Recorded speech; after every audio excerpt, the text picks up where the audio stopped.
நேற்றுலேருந்து Instagram பக்கம் பார்த்தீங்கன்னு வச்சுக்கோங்களேன், ஒரு பக்கம் football Spain win, Argentina loss, Messi அப்படின்னு சொல்லிட்டு ஒரு பக்கம் இன்ஸ்டாகிராமில் பயங்கரமாக போயிட்டு இருக்கு. இன்னொரு பக்கம் இந்தியன் கிரிக்கெட் ஃபேன்ஸாக பார்த்தீங்கன்னா லார்ட்ஸ், இந்தியா ஓடிஐ, ரோஹித் சர்மாவோட செஞ்சுரி, ரோக்கோவோட அந்த காம்பினேஷன், அது இருந்தாலும் இந்தியாவோட ஒரு தோல்வி அப்படின்னு சொல்லிட்டு இன்ஸ்டாகிராமில் ஒரே ஃபுட்பால் கிரிக்கெட்டாக வந்து போயிட்டே இருந்தது. இதுக்கு நடுவில் பார்த்தீங்கன்னா ஒரு ஸ்போர்ட் நம்ம மறந்தே போயிட்டோம்.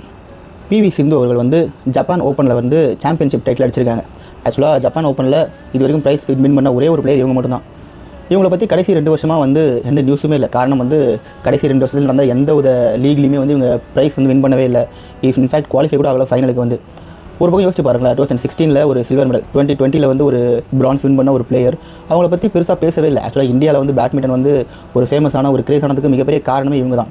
நான் காலேஜ் டைம்ஸ் படிக்கும்போது, நான் காலேஜ் செகண்ட் இயர் படிக்கும்போது இவங்க வந்து அந்த பேட்மிண்டன் சில்வர் மெடல் அடிச்சாங்க. அப்போ அந்த மேட்சை வந்து பயங்கரமாக பார்த்துருந்தாங்க இந்தியா முழுக்க.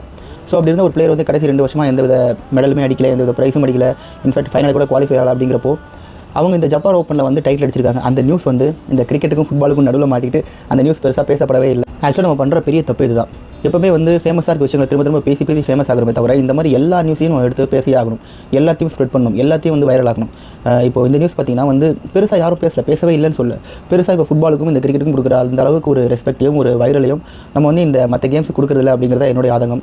ஸோ இப்போ ஃபுட்பாலை பற்றி நீங்கள் நிறைய ஸ்ப்ரெட் பண்ணுறீங்க, நிறைய நியூஸ் போடுறீங்க, கிரிக்கெட்டை பற்றி நிறைய பேசுகிறீங்கன்றப்போ இந்த மாதிரி பேட்மிண்டனுக்கும் நீங்கள் வந்து முக்கியத்துவம் கொடுத்து இந்த மாதிரி நியூஸ்லாம் எடுத்து ஸ்ப்ரெட் பண்ணிங்கன்னா நிறைய பேருக்கு தெரிய வரும். இதை பார்த்து இன்னும் நிறைய பேர் இந்த பேட்மிண்டனில் வந்து நான் ஒரு சாம்பியன் ஆகணும் அப்படின்னு சொல்லிட்டு கிரிக்கெட்டை மட்டுமே ஃபோக்கஸ் பண்ணாமல் இந்தியாவில் இந்த மாதிரி நிறைய கேம்ஸை ஃபோக்கஸ் பண்ணுறதுக்கான வாய்ப்புகள் நிறைய இருக்குது.